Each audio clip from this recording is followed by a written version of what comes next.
The outrage at those bailout bonuses for AIG worked. The government will be getting some of that money back. CBS News senior White House correspondent Bill Plante joins us now with more on that. Good morning, Bill. Good morning, Harry. The projection is that as much as half of it, about $80 billion, could be returned. But despite all of the anger that you heard here in Washington, it wasn't Congress or Washington that got the money returned.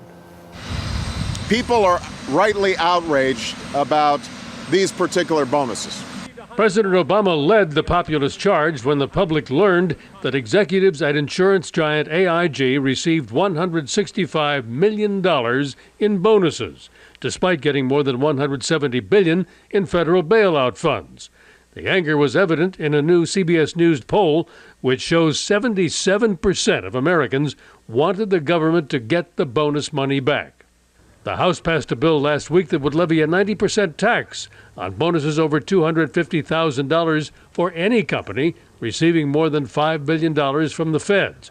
But now, as the bill heads to the Senate, there's been a change in tone from President Obama and a word of caution from the Senate. And we ought to think about the ramifications of what we're doing.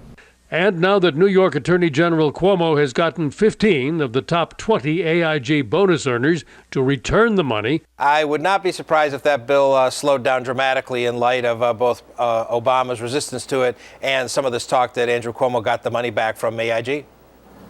And in fact, the Senate is delaying the bill for maybe 6 weeks. It's probably dead. And what about getting the rest of that money back? What are the chances? Well, not very good, because a lot of the remaining money went overseas. No reach, no jurisdiction.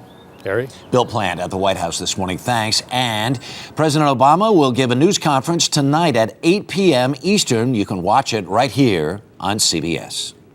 Joining us now, White House Press Secretary Robert Gibbs. Good morning, Mr. Gibbs. Good morning, Harry. How are you? What was the reaction at the White House yesterday when the stock market closed?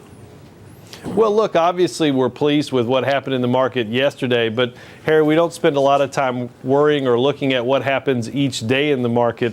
Instead, the president wants to feel confident and give the American people confidence that what we're putting in place will bring our economy back long term, create jobs, and lay a path towards prosperity again. There's been a lot of heat, though, aimed at the White House, aimed at the Treasury Secretary. Was there some degree of vindication?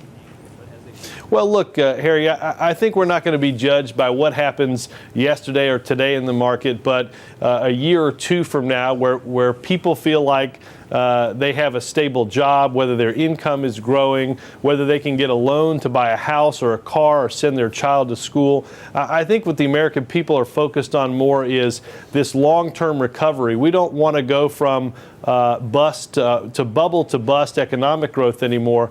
I think the American people want to get back to sustained long-term economic growth that provides them a good quality of life and a stable job, and that's what the president's focused on. You have to admit, it's a pretty good day, though, when the stock market goes up 500 points and the AIG executives, at least more than a dozen of them, say we're going to give our money back. Well, look, Harry, I'll take 500 points in that kind of news any day of the week. All right. Let's talk some more about the economy, though, because there are still grumblings from the private sector about this idea of controls on executive compensation. How far does the White House want to go with this? Well, look, Harry, the White House outlined in February, the president created a plan that was the strongest plan that had ever been put forward to ensure that executive compensation and bonuses don't get out of whack and out of line.